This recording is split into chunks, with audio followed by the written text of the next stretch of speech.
আমি ইমরান। অনেক বছর পর ফিরছি নানু বাড়ি। ছোটবেলায় একবার এসেছিলাম, তারপর আর কখনো আসা হয়নি। যদিও প্রতি ঈদে নানুরা আমাদের বাড়িতে আসেন, আমাদের পক্ষে যাওয়া হয়ে ওঠেনি। নানা গত হয়েছেন 2 বছর হতে চলল। নানু বাড়িতে একাই থাকেন। পাশেই ছোট মামার বাড়ি, তারাই নানুর দেখাশোনা করেন। নানু বাড়ি ফরিদপুর জেলার মান্দারহাট গ্রামে। শান্ত নিরিবিলি গাছপালায় ঘেরা এক স্বপ্নময় জনপদ।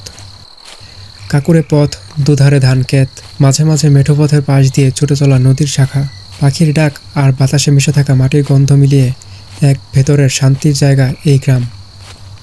ঢাকা থেকে এসে পৌঁছতে সন্ধ্যা নেমে গেল। জঙ্গলের পথ ধরে হাঁটতে হাঁটতে গ্রামের প্রকৃতি আস্বাদন করতে থাকলাম।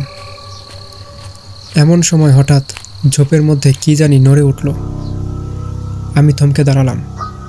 কিসের যেন একটা আওয়াজ হলো। সন্ধ্যাবেলা গ্রামের জঙ্গলে কুকুর শেয়াল কত কিছুই থাকতে পারে। যাকগে, আমি আমার মতো যেতে থাকি। আমি আবার হাঁটতে লাগলাম। এক সময় পৌঁছে গেলাম নানু বাড়ি। এতদিন পর এলি, মনে হচ্ছিল আর তোকে দেখতেই পাবো না। তারপর অনেক কথা হলো। শৈশবের কথা, বাবা মার কথা, ঈদের গল্প, সব মিলিয়ে ঘরের মধ্যে যেন এক টুকরো আবেগের নদী বয়ে গেল। এমন সময় দেখা হলো আমার ছোট মামাতো ভাইয়ের সাথে। অনেক ছোট ছিল শেষবার যখন দেখেছিলাম। এখন একটু বড় হয়েছে। ওর সঙ্গে সহজেই খাতির হয়ে গেল। সন্ধ্যা গড়িয়ে রাত নামল। আমাকে থাকার জন্য বাইরে উঠোনের পাশে থাকা একটা আলাদা ঘরে রাখা হলো। আমি এমনিতেই রাত জাগতে পছন্দ করি, তাই নির্জন একটা ঘর পেয়ে ভালোই লাগছিল। মামাতো ভাইটাকেও সাথে রেখে দিলাম। নতুন জায়গায় এসেছি, কখন কি দরকার পড়ে। রাতে আমি মোবাইলে গেম খেলছিলাম। মামাতো ভাই তখন ঘুমিয়ে পড়েছে। রাত 2টোর মতো সময় হবে।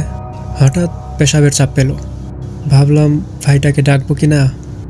ওকে কি ডাকা ঠিক হবে? ছোট মানুষ, আবার রাতের ঘুম ভাঙানো ঠিক হবে না। তার উপর কি ভাববে আমাকে। এত বড় হয়েও ভয় পাই। দরজাটা বাইরে থেকে আটকে দিয়ে ঘর থেকে একটু দূরে এলাম। ঘরের একটু দূরে দাঁড়িয়ে প্রাকৃতিক কাজ সারছিলাম। হঠাৎ দেখি সামনের নিম গাছের নিচে আমার মামাতো ভাই দাঁড়িয়ে। অবাক হলাম। ভাবলাম ও বুঝি আমার মতো বের হয়েছে। ডাক দিয়ে বললাম, কিরে, তুইও পেশাব করবি নাকি? সেই হালকা গলায় উত্তর দিল, হ্যাঁ ভাইয়া, তুমি আমার সাথে আসো। আমি কিছু না ভেবে ওর পেছনে হাঁটতে শুরু করলাম। ভাবলাম এখানে হয়তো লজ্জা পাচ্ছে। ও এগোতে লাগলো। আমি পেছনে পেছনে যাচ্ছি। কিছু দূর গিয়ে বললাম, এখানেই কর, আর কত দূর যাবি? সে শুধু বলল, এই তো একটু সামনে। হাঁটতে হাঁটতে একটা অদ্ভুত জিনিস চোখে পড়ল। ওর চলাফেরা স্বাভাবিক নয়, যেন পা দিয়ে হাঁটছে না, বাতাসে ভেসে চলেছে। সামনে একটা পুরনো ভাঙা বাড়ি। ছোটবেলায় নানুর কাছে শুনেছিলাম এই বাড়ি নিয়ে নানা ভৌতিক গল্প। গ্রামের শেষ প্রান্তে পড়ে থাকা এই ভগ্নবাড়িটি একসময় ছিল মানুষের আতঙ্কের উৎস। বহু অলৌকিক ঘটনার কাহিনী জড়ানো সেই পুরনো প্রাসাদ। সেই বাড়ির কাছাকাছি যেতেই ওর গতিও বেড়ে গেল। ভয়ে গা শিউরে উঠল। সঙ্গে সঙ্গেই কি যেন মনে হতে প্রাণপণ ছুট লাগালাম। শরীরের সমস্ত শক্তি দিয়ে দৌড়াতে লাগলাম। পেছন থেকে ও আমাকে ডাকতে লাগলো, ইমরান ভাইয়া, যেও না, আমার সাথে আসো। কিন্তু আমি তখন শুধু দৌড়াচ্ছি প্রাণপণে। নিচের ঘরের সামনে এসে পৌঁছালাম। মনে পড়ল ঘর তো আমি আটকে রেখে গিয়েছিলাম। তাহলে ও বের হলো কিভাবে? দরজা খুলে ভেতরে ঢুকলাম। ঘরে ঢুকে দেখি আমার মামাতো ভাই শান্তভাবে ঘুমাচ্ছে। তীক্ষ্ণ আলোয় মুখটা দেখে বুঝলাম সে এক মুহূর্তের জন্য বিছানা ছাড়েনি।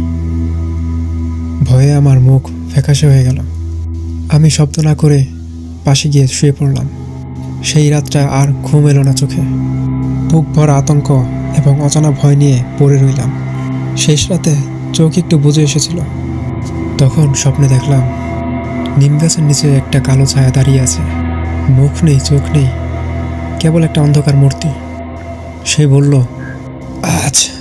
আজকের মতো বেঁচে গেলে